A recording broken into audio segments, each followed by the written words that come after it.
going on, ladies and gentlemen? Thank you for joining me on another beautiful day. Today we're riding the 2020 Kawasaki Z900, and this thing, all I can say is it's flashy. Some things they have changed. This headlight is completely changed. It looks so freaking aggressive. The blue, the silver, the black accent, it looks so nice. So this is the Z900 2020 model, and a few things have changed. This is a demo model, and this came with the Akrapovic, whatever you want to call it, slip-on exhaust on it. Supposedly, this thing has 125 horsepower, which is insane. That is incredibly fast compared to what I'm used to. My bike, I ride an FZ07 that has about 70 horsepower, but weighs almost 100 pounds lighter than this thing. First thing I noticed, coming from a small guy like me, it's heavy to pick up. It's got a high center of gravity, for sure. So I want to thank Westside Motorsports, as always, for being so generous to me, letting me ride these beautiful bikes, letting me review them for you guys. Anyways, let's get started. Big change. First thing you notice, this thing has power modes, it has traction control, it has ABS.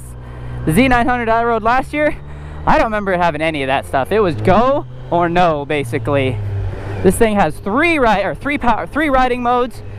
This one says F, so I'm guessing that means full. But I'm gonna test that out real quick.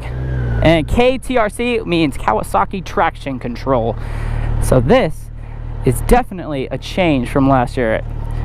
I'll post a picture of the 2019 dash just to show you the difference between this TFT LCD dash. Holy cow, what a change.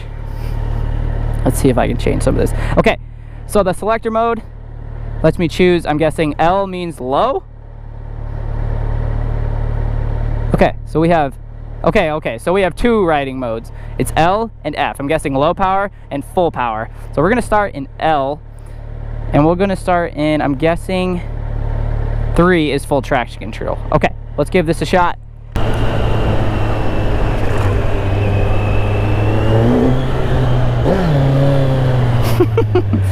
Okay. All right, this is gonna be an experience. All right, this is nice. So I am a shorter rider. I'm about 5'7", about 150 pounds, give or take a 30-inch inseam. And I am damn near able to touch the ground flat foot on this bike. So this bike could be meant for a short rider. It could be good for any short rider out there, but the power and the size of this thing, she's a little top heavy, for sure. I remember just walking it around the showroom and getting it out here. She's a heavy girl. They weigh about 460 pounds, and I'm used to my FZ07. That's around 368 pounds, 375, right around there, which is insanely light. And it's so dang smooth. Not a tiny bit of vibration through the handlebars, a tiny bit coming through the seat, but this thing is buttery smooth. And this dash is so nice to look at compared to last year's ugly analog dash. Yes, it was simple, it worked, but this is gorgeous. And for the price, a little over 9 grand, this is a beautiful bike.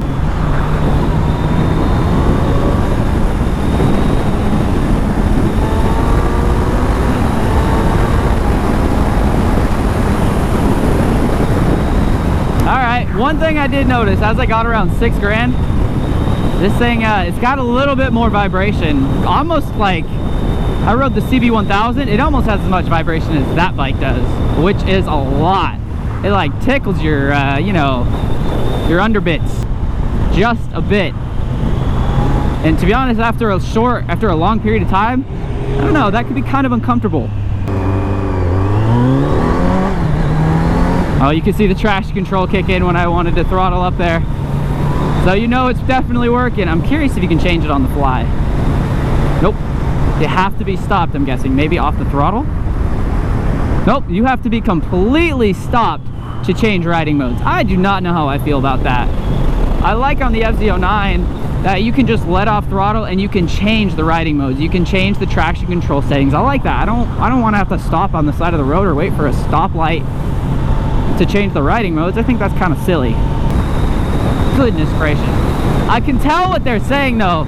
This thing does not have that low end grunt like I remember on the last year's model. The 2019 model had so much torque down low, feeling like the FZ09, but up top it just kept pulling, where the FZ09 started to peter out a little bit. It started flattening out that power curve up top. This thing pulls forever, at least the 2019 model. I haven't even rang this thing out at all, but I can tell you right now, at least in L, which I'm guessing is low power mode, it definitely dumbed that power down a lot. I guess that's kind of the point of low power mode though.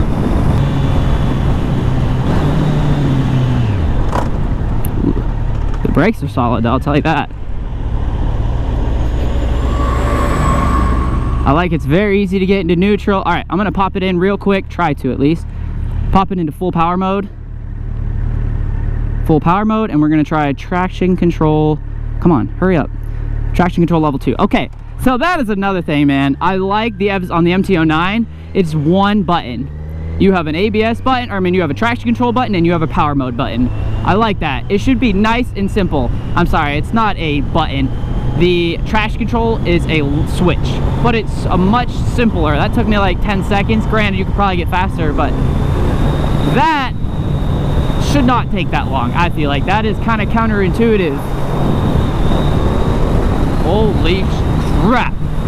All right, full power mode means full power mode. Holy, that's the torque I remember from last year for sure. This bike claiming 125 horsepower.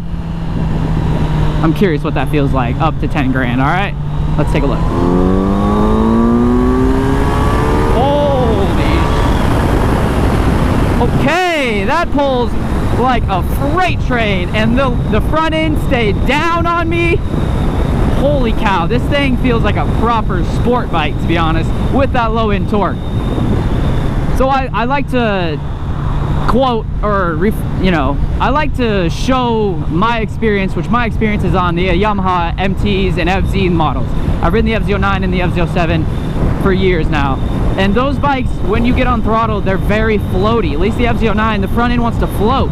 This thing felt so planted. It felt way more confidence inspiring than the MT09 did, for sure, no doubt about it. I'm guessing it's that little extra weight on there, but the front end is so planted going for high speeds that is incredible. This is a smooth bike and it inspires a ton of confidence. I love the gear indicator. I don't know what it means when it's, I'm guessing that's a shift light maybe? Yeah, okay, that's super cool. So, fourth gear, it's flashing like that, flashing red or yellow and white. That's a shift light. It wants you to shift up. And see, now I'm cruising, puts it in eco mode. That's what those three little dots are. I remember from last year's. It wants me to shift up again. That is really cool. I really like that Kawasaki has done that. That is way better than the FZ09. This dash is so nice and intuitive. I like that. I like the shift light. Not that you need it, but it's telling you, especially with a quiet exhaust, that you should probably shift up to get the most optimal fuel mileage for your bike, and it'll be a little smoother.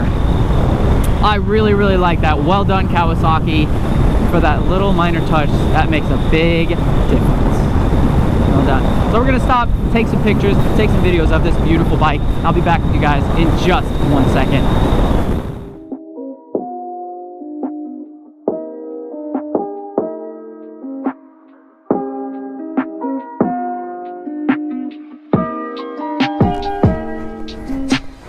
Man, I gotta give this Kawasaki.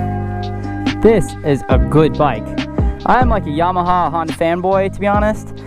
I've had a Yamaha FZ series forever, but this is an amazing bike. I would truly take this now that I've ridden it and ridden the 2019. I remember I loved that bike too. I remember that was one of my favorites I rode last year. This bike is super good. I would take this over the FZ09. I'll be honest. This bike is better than the MT09 now. It looks super good.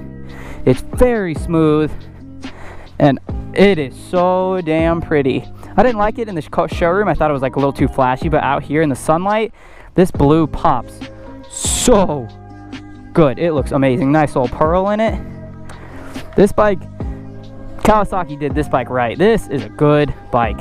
I am so excited to get back out and ride this again. We're gonna try We're gonna skip all together. We're gonna skip traction control 1, and we're gonna go straight to off. Full power mode, traction control off. Let's see how much of a monster this thing really is. Yeah, good turning radius. I am having a lot of fun on this bike. It's so comfortable, easy to ride, and has a ton of power at the twist of a throttle. But now we don't have that. Oh my goodness gracious, this thing is a freight train. Holy cow. I know the Z900 is fast, but this thing is buttery smooth and fast. Oh my goodness gracious, this thing is a rocket. I truly would take this over the Z900 all day. I think it looks prettier. I think it rides smoother. I think the suspension is really solid, and it's adjustable in the front, and I think the rear is completely adjustable as well. This is a heck of a package for a little over 9 grand. This dash blows the MT-09 dash out of the water. I like the simplicity on the bars. The only thing I really don't like, that's not that big of a deal, is you have to stop to change riding modes and whatnot. So I have to come to a complete stop to change it to low power mode or full power mode, and to turn traction control on and off. I'm not a huge fan of that. Holy crap! This is so fast! Granted, I don't need anything this fast, but oh my goodness, this thing is a rocket ship. And the front wheel feels so planted. It's not floating. Even in first gear, I hammered it right there. The MT-09 would have been floating in first and second gear. Oh, I found one thing that I don't like about this bike, but that is it, and that is really a minor thing. I'd probably won't even, just like the Z900, I only put it in one mode. I usually just kept it in A mode, rode that everywhere. It didn't matter if I was in traffic or not. So I'd probably do the same thing with this thing. I'd probably just keep traction control off and just ride it just how it is. And I noticed when I turned it off, it stayed in the mode that I kept it in. So it was in full power mode and traction control too when I stopped.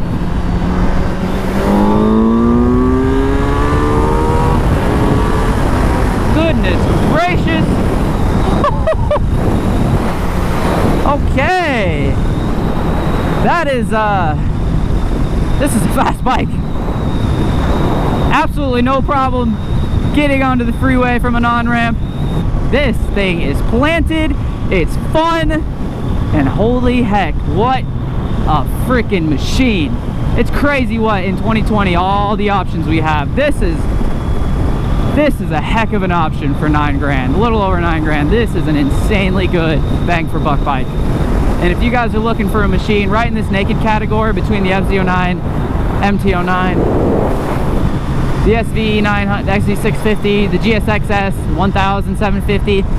Look at this bike before you do any of those. This bike is so good. Holy cow, and it is gorgeous. I don't know what else to say. I'm kind of in love with this bike.